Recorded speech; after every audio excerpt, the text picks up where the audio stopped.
Hey everybody, it's Matt with the Jamestown Savings Bank Arena. Just here talking to you about the March Madness tournament coming up.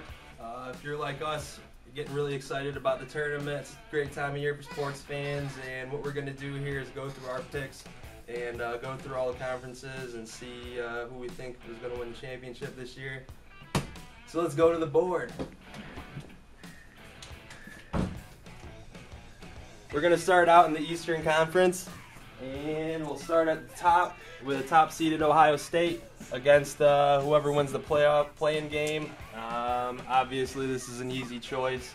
I don't think there's really any doubt that Ohio State's going to have no trouble in this game. They got Jared Sullinger and David Lighty carrying the scoring load, and they're just going to beat up whoever the 16 seed is.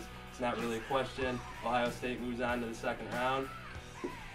Moving on to the 8 and 9 game, we have George Mason versus Villanova. This is an interesting matchup. George Mason a couple years ago went deep into the Final Four, surprising everybody. They have a pretty strong program for a mid-major, but Villanova plays in the Big East. I really don't think that George Mason is going to be able to keep up athletically, and Villanova is a deeper team. I'm going to take Villanova over George Mason. Moving on.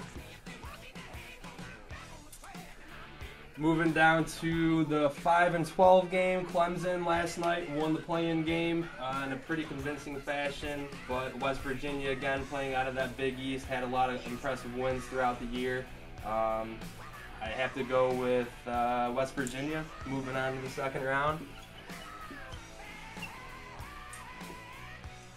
Now we got Kentucky and Princeton. Princeton runs a three-point shooting offense. Kentucky likes to run the break, use their athleticism, use their bench. They're young, but I think that Kentucky's going to have a pretty easy game against Princeton. They're not fast enough to keep up, and Kentucky's going to bang them inside. Kentucky's moving on to the second round as well. And one of my favorite matchups out of the East in the first round is the 6-11 game with Xavier and Marquette.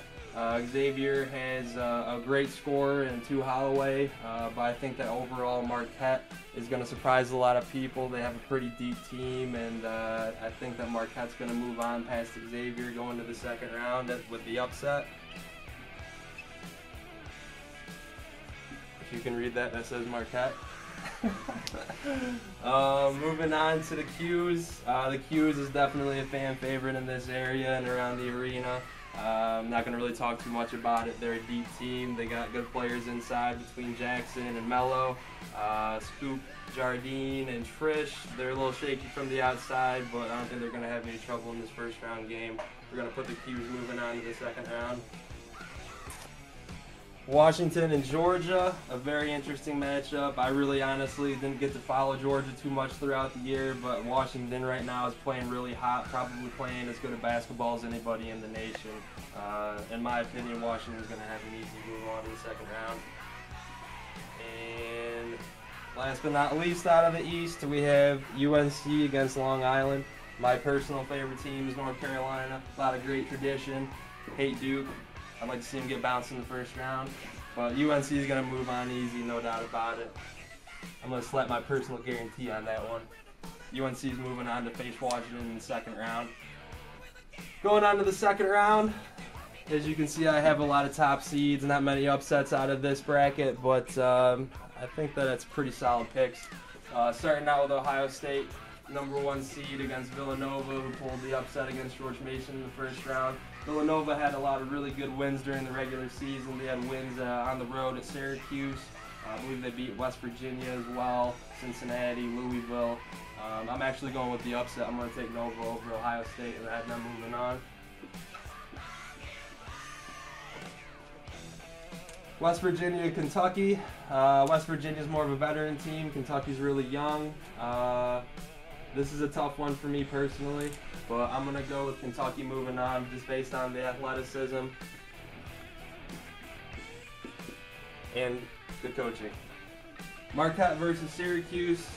These guys are pretty evenly matched. They both have really strong play in the front court and a little bit of shaky play in the back court.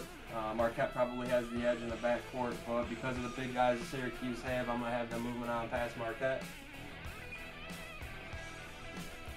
And Washington, UNC, as much as it pains me to do, I just think Washington's way too hot. They're on a good winning streak going into the tournament. They won their conference tournament in overtime. I'm actually going to take Washington over my team, UNC. I'll have Washington moving on to face Syracuse. Alright, what are we into now? Elite 8, 16? Elite 8? Alright, we got Villanova and Kentucky. A couple of storied tradition franchises in the game of college basketball. Nova pulled the upset over Ohio State in my bracket, but I'm going to take Kentucky moving on. I just think that they're a really fast team, and I think they can put up a lot of points and play pretty good defense. So I'm going to have Kentucky moving on here. And then Syracuse and Washington. Washington, I think, is going to exhaust a lot of energy playing UNC. I think Syracuse is deep enough that they're going to be able to make a deep run in this tournament. I'm going to take Syracuse moving on to face Kentucky in the Elite 8. And then Kentucky versus Syracuse. They're pretty evenly matched in my opinion, but I'm just going to take the Cuse just because we live in New York and I like the jerseys, so I'm taking Syracuse to the Final Four out of the Eastern bracket.